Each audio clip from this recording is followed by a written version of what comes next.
Welcome to our Climate Wisdom Studio at COP30 Climate Change Conference in Belém, Brazil. Here in our studio, we bring together voices from the faith communities, policymakers, and science. My name is Sonja Olsson. I will be your moderator tonight, and I'm from the Brahma Kumaris Environment Initiative. And we are here to care, to share, and to inspire. Tonight's topic is climate ethics and finance, and I'm very happy to have two engaged women with me in the studio tonight. And this is Jane Mellett from Troicaire or Caritas Movement in Ireland, and Sister Maureen Goodman from Brahma Kumaris in the UK Program Director. So most welcome. Thank you. Yeah, and we're sitting here in a very cool studio in downtown Belém, and we're very happy it's air conditioning here tonight. But the topic is actually ethics and climate finance. And I will start with introducing you, Janet, a bit more and asking you. And Janet, you have a background in theology, and you've written 3 books linking theology and ecological movement in a religious way. And at the moment you're working with Caritas, Troicaire in Ireland, and also Laudato Si movement. What makes you take this long journey to the remote Belém at the edge of the Amazonas in a very, very hot place? What motivates you to come? I think it's a really important space to engage in, especially as what we call faith actors and people who want to bring, I suppose, the richness of our different wisdom traditions to this space, because there is an ethical and moral imperative involved in what happens at any COP. And I'm here to support our Troicaire partners as well, who have made a long journey, and it's important to support them, but also to bring the message of Laudato Si with the Laudato Si movement, who we partner with in Ireland, and that there is a very important message there in Pope Francis's letter that we want to share in this space, and to help influence the different aspects of the COP. Is the faith voice heard at COP? I've noticed it increasing every year. I haven't been to every COP, but this is my 3rd. And each year I notice a greater presence of faith groups and different traditions and indigenous communities. And I think that is a really positive thing to happen, because there is so much wisdom, and we need to tap back into the wisdom of our different traditions and the wisdom of the earth and our creator. And I think it's a real positive element to the COP. I know one of the COPs, I think it was Dubai, had a faith pavilion. I'd like to see that return to the different COPs. But spaces like this and these conversations are so important. Actually, why do you think the faithful voice is heard more and more? Is it because there is a need for faith, or is it because we are more unified as a faith movement with different interfaith coalitions? So why is it that the voice is more heard? It's an interesting question. I think there's a few different factors. I think there's a lot of climate fatigue and anxiety out there, and I think people are searching for nourishment and searching for something to sustain them. I think that is one aspect of it. But also I think there's more recognition of the moral and ethical implications of the climate and biodiversity crises, and that the great spiritual traditions of the world have something to offer this space, because it has to do with our values and our cultures, and that feeds into lifestyle choices and ultimately to policy change. I think they're all interconnected, and that's something Laudato Si is very strong on. So I think there's lots of different reasons, but they'd be my first thoughts on it. Maureen, you want to add anything to that? Well, I know that faith communities have been coming together in COP for many years. We have the Interfaith Liaison Committee, and year by year we're able to have more and more of a voice. And usually each year we present a call from the faith communities directly to the UNFCCC. And just today we had the Talanoia dialogue, which is a multi-faith dialogue based on the problem-solving method from Fiji when they couldn't host the COP, but they were the actual host country in a way that they couldn't physically host it. And this is asking the question, where are we? Where do we wish to go? And how do we get there? Very, very simple. And when I was in the discussions this morning, it was all about a spiritual transformation that was needed.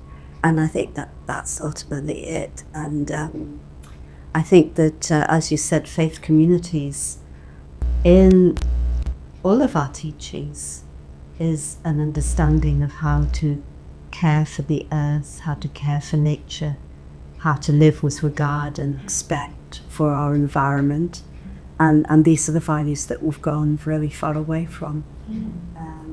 So yes, I would add that. Yes. So let me introduce you properly, Maureen. You're the program director for Brahma Kumaris in the UK, but you also are a UN representative in UN Vienna, but you have decades of work in interfaith communities, and you're a very valuable member of our Brahma Kumaris delegation to climate change conference for a few years. Yeah. And this year, the Brazilian presidency is introducing global ethical stocktake, and the work of ethics is very close to Brahma Kumaris' heart. So maybe you can share something on ethics, but also in connection to finance, as this is the topic tonight. Yeah. Certainly. I think that our economic system has become very dependent on speculation. It lives on debt. I'm not an economist, so I'm just talking in general terms. And it's moved away from reality because the model of constant growth, which still all the countries, or most countries, seem to live by, it's just not sustainable. And most people know it's not sustainable, and I think even the people in government know it's not sustainable. And so it actually needs a shift in the whole economic system to a more sustainable system, which does require, of course, a shift towards clean energy, a shift towards renewables, a shift towards a simpler lifestyle, a mindset that happiness doesn't come from more of what you acquire, but it is something that comes from within. And so, yes, I think in terms of ethics, the more that we address the climate change, the climate crisis as a spiritual crisis, then the more we'll be able to be spiritually empowered to make the changes that are necessary. Because at the moment it's like theory, we know what we need to do, but we need to be empowered from within to do it. Yeah.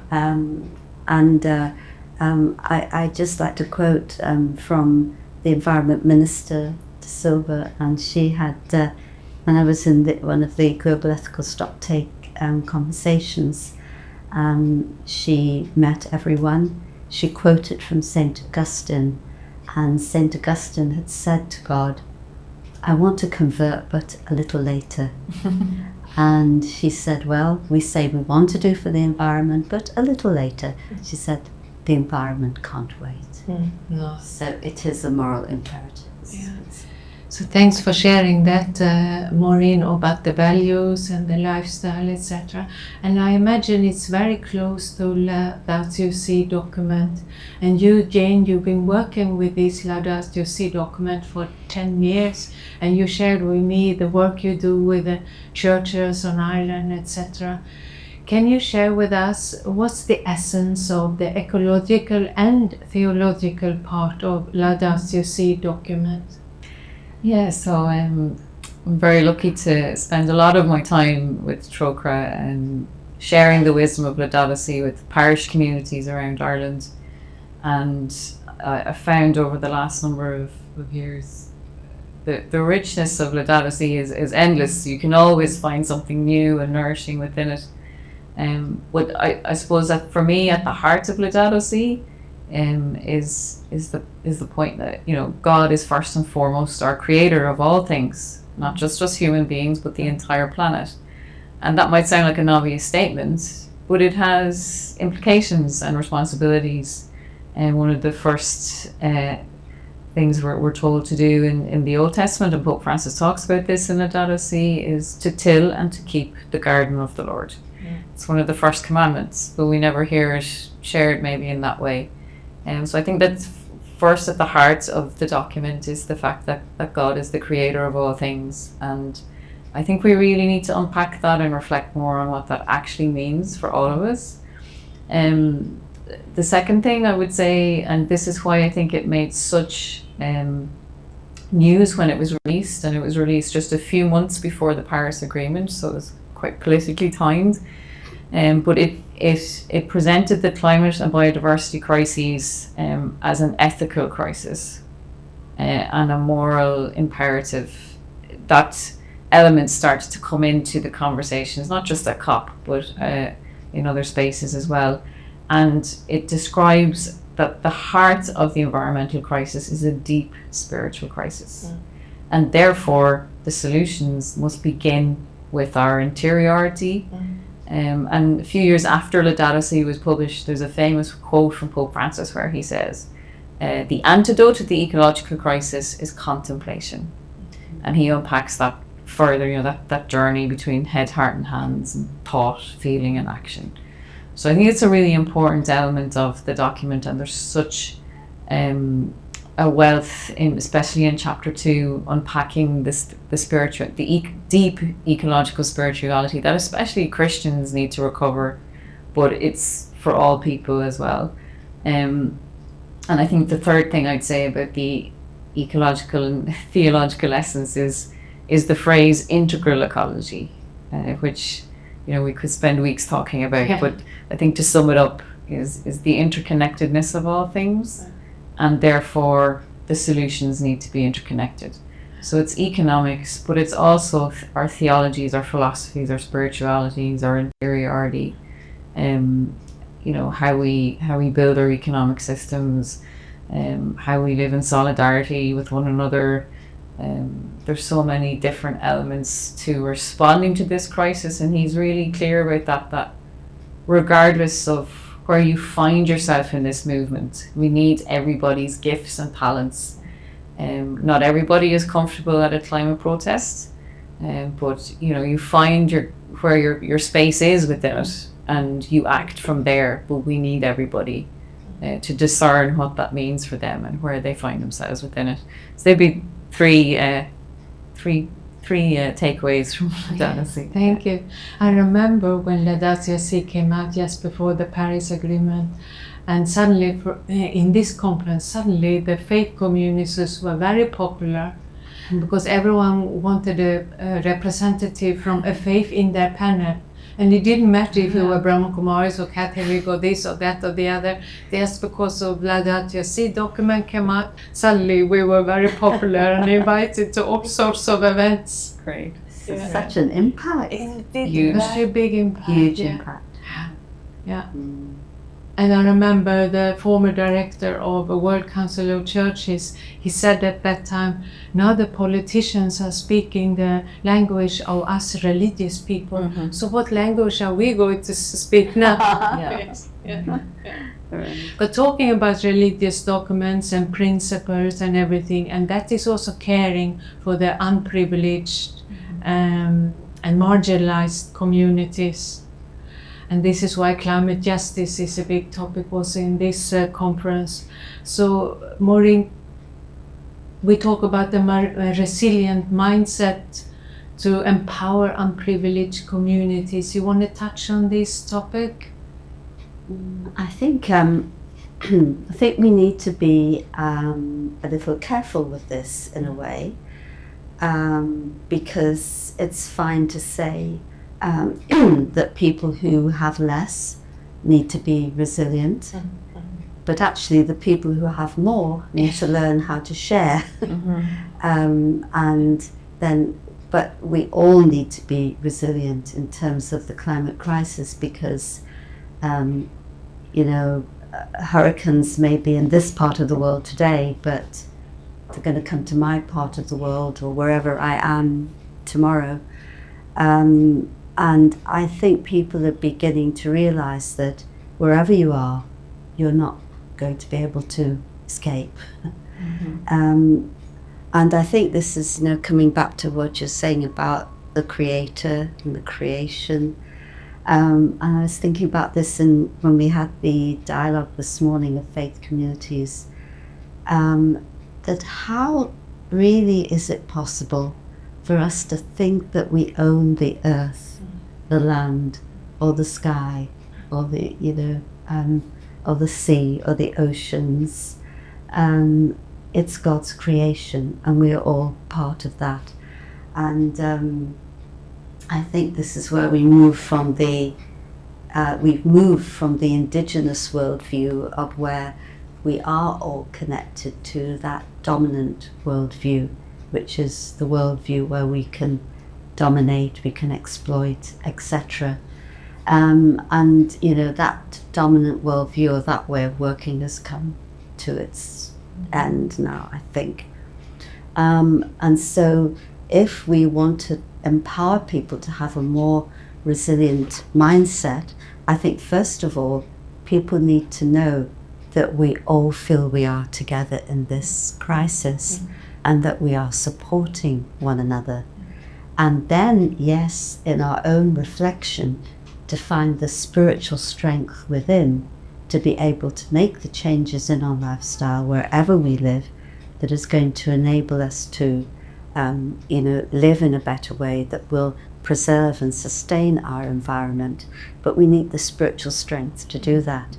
But as I say, I'm very aware that I can't just say, you over there who are marginalized, please do it. We all have to do it. It's our problem. We are all together. Very beautiful. We're all together in it. Absolutely. Yeah. Natural. Yeah, natural. Absolutely. Yeah. So we are at the first day of COP, and we have 2 weeks ahead of us of conference, side events, panels, programs, and I know for some it's been a bit of a chaotic start because everything is a little bit late and it's people are not used to the temperature here. But I've had also a very good feeling, and the atmosphere has been good, and people take the challenges with a smile. But Jane, what are your hopes for this conference, and what do you see happening in the coming 2 weeks? Yeah, I'm never a good predictor of what might happen in the coming 2 weeks. But I think what we would like to see is definitely greater ambition on behalf of the various countries who are represented here. You know, for us in Troicaire, we talk about a roadmap for a fair funded fossil fuel phase out. So you try and say that quickly a few times. But a clear roadmap for the phasing out of fossil fuels is what everybody here wants to see. Maybe not the fossil fuel lobbyists if they're here, but you know, this is so urgent and so needed. It's only a couple of years since fossil fuels were mentioned for the first time in the final. I mean, this is, you know, after almost 30 years, this is laughable, you know. So a clear roadmap, increased ambition on things like climate finance, loss and damage. You know, I think of the Philippines right now, their second super typhoon in a matter of weeks. And, you know, I have Filipino friends, and one of them said to me a few years back, you know what, we're very tired of being resilient. Yeah. And we need to see this action now. And these countries and these communities cannot wait. So there is a historical reparation needed on behalf of richer countries. The Loss and Damage Fund historically was opened today, but it's not complete, not by a long shot. If the damage done in Jamaica in recent weeks, the Philippines in more recent weeks, would wipe that fund out already as it is. So there's huge need there for climate finance and a fast fossil fuel phase out. So they're I suppose, the more policy side of things. And I think on another level, I just really enjoyed the interfaith dialogue this morning, and more of that, please. Yes. More spaces where we can meet and pray together and share together. And I really do think there's something transformative about it, especially in a space like the COP, which can be quite technical at times. And I think we need these other spaces to remind us of what is at stake, and to be in solidarity with our sisters and brothers around the world who are really suffering, and to share wisdom.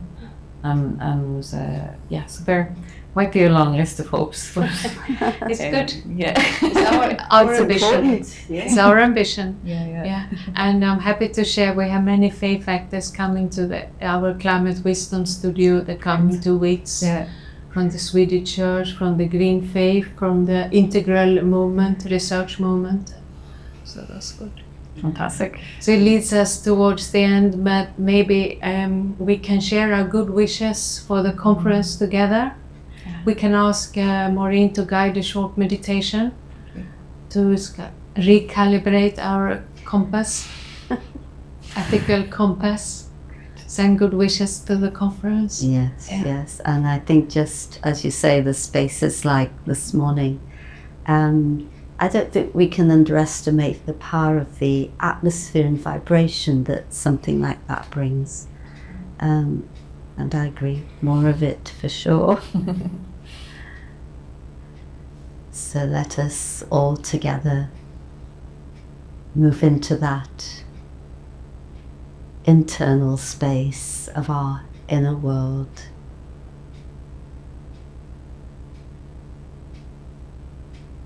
To experience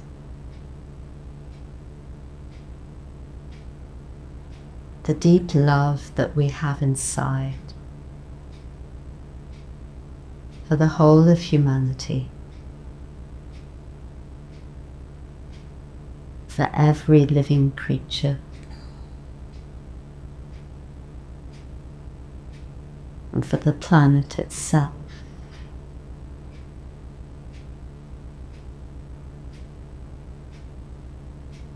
And that love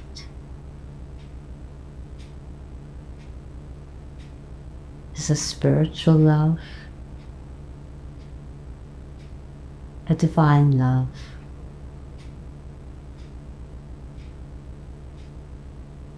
a love that reflects the Creator,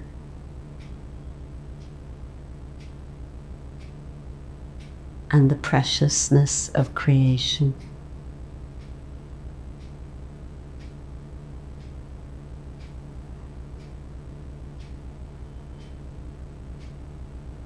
So let me be an instrument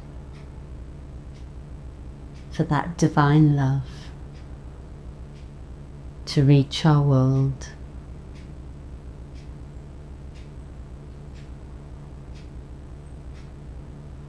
to share that love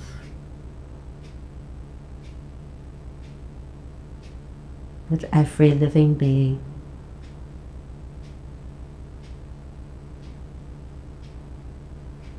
The divine love that heals, the divine love that touches human hearts and awakens the conscience.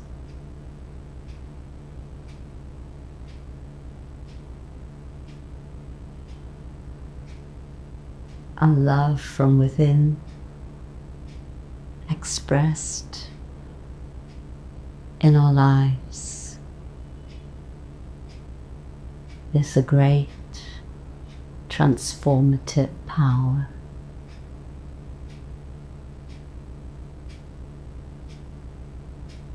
And together we can return to a world of love.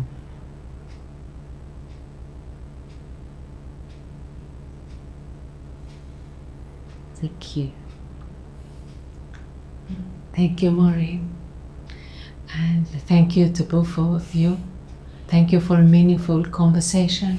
Yes, it's been wonderful to have you here tonight. And thank you to all listeners around the world for staying with us. And it comes to the end of part 2 of climate ethics and finance. And please join us tomorrow. We'll have a Climate Wisdom Studio tomorrow evening, same time. And we have 2 Brazilians in the studio tomorrow, 1 youth and 1 from a council. So that will be interesting. And yes, so I say thank you and good night from the edge of the Amazonas, and thank you. Thank you.